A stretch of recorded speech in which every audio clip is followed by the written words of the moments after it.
मसीह यीशु में सभी को शालोम दोस्तों। आज मैं प्रभु के वचन से एक ऐसे व्यक्ति के बारे में बताना चाहता हूँ जो परमेश्वर को प्रथम स्थान देने वाला था और उसने जो भी प्रभु ने उनको आज्ञा दिया उसको वो उसी समय पूरा करने वाला एक व्यक्ति था। उसके बारे में आप लोग जानते होंगे, वो नाम है अब्राहम। अब्राहम के बारे में हम सब लोग जानते हैं कि वो एक धर्मी व्यक्ति था और प्रभु की आज्ञा को मानने वाला था। अब परमेश्वर अब्राहम से कहता है कि अपने इकलौते पुत्र इसहाक को जिससे तू प्रेम रखता है मेरे लिए होम बलि करके चढ़ा। और अब्राहम सुबह तड़के उठता है और अपने दो सेवकों को और अपने पुत्र इसहाक को लेकर होम बलि चढ़ाने के लिए चल पड़ता है। और वो एक बार भी ये नहीं सोचता कि जिस परमेश्वर ने मुझे पुत्र दिया वो खुद ही मुझे बोल रहा है कि मैं इसे होम बलि करके चढ़ाऊँ।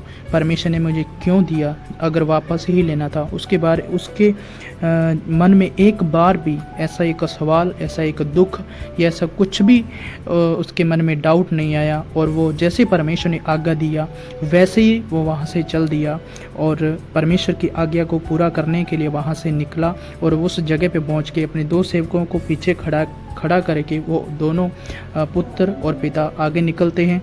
और पुत्र जाते समय अपने पिता से कहता है कि हे पिता, हमारे पास लकड़ी भी है और आग भी है, लेकिन हमारे पास बलि कहाँ है। तब पिता कहता है कि परमेश्वर उसका उपाय खुद करेगा। और आगे हम देखते हैं कि तब अब्राहम वेदी के ऊपर लकड़ी चुन चुन कर रखता है और अपने पुत्र का हाथ बांधकर उसको वेदी के ऊपर लेटा देता है। और बलि करने वाला होता है कि स्वर्ग से एक दूत पुकार कर कहता है कि हे अब्राहम, हे अब्राहम, तो अपने पुत्र को बलि मत कर, उसकी ओर अपना हाथ मत बढ़ा, बल्कि हम परमेश्वर जान गया है कि तुम परमेश्वर का भय मानता है और परमेश्वर के ऊपर कितना भरोसा रखता है, इसलिए अपनी आंखें उठाकर देख और एक मेढ़ा जो झाड़ियों में फंसा हुआ है उसको ले और अपने पुत्र के।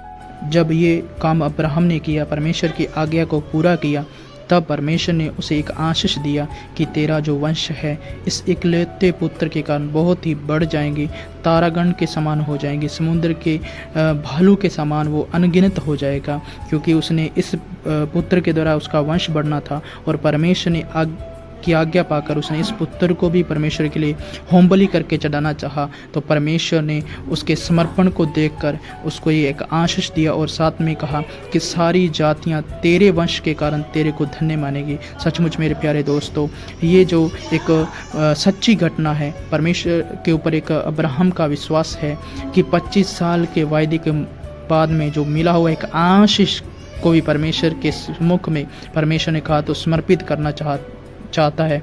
और इस विश्वास के कारण उसको बहुत बड़ी एक आशीष मिल गया। परमेश्वर इन वचनों के द्वारा हम सबों को आशीष दे।